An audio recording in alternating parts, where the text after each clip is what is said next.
Huwag kang magtrabaho kung sahod lang ang habol mo. Mapapagod ka na, hindi ka pa masaya.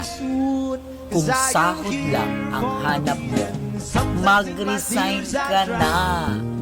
Hindi ka matututo kung laging ganyan ang mindset mo. Sahod-sahod lang para sa growth and development at wala kang pake. Wow! Favorite day off mo? 15 at 30? Edi wow! Favorite time ay alas 5? Wow naman! Lagi kang nakaabang sa oras ng uwian. Hindi ka productive kung ganyan. Kasi sariling pakinabang lang ang nasa isipan mo. Itanim mo yan sa isipan mo. Makasarili ka kapag ganyan. Unfair yan sa pinapasukan mo at maging sa mga kasamahan mo. Papasok ka lang kasi bayad ang araw mo. Saan ka nakakita naman ng ganyan? Hindi ba sumagi sa isip mo na dapat masaya ka? Gusto mo yung ginagawa mo?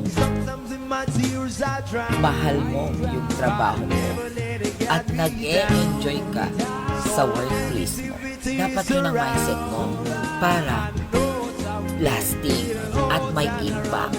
Diba? Aba, kung ganyan ka, syempre, good things will follow. Kayang ibigay yan ang boss mo, yung mga hinihiling mong increase sa salary mo, bonuses, or incentives. Nako, ibibigay yan basta nakikita na mayroon kang pagmamalasakit at pagkukusa at pagpapahalaga at pagmamahal sa trabaho mo at sa company o pinagtatrabahuan mo. Pakita mo na meron kang pagkukusa at pagmamalasakit. At yan, nagsisimula ang tinatawag din na promotion. Dahil nga nagkaroon ka ng growth and development as well. Diba?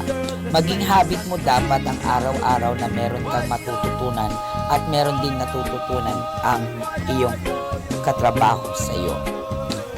Aabutin mo sa punto na ayaw ka na nilang mawala sa company dahil asset ka na nila. Real talk yan, mga ma'am and sir. Totoo yan. Ang mga employees, naghahanap yan ng mga maayos na empleyado.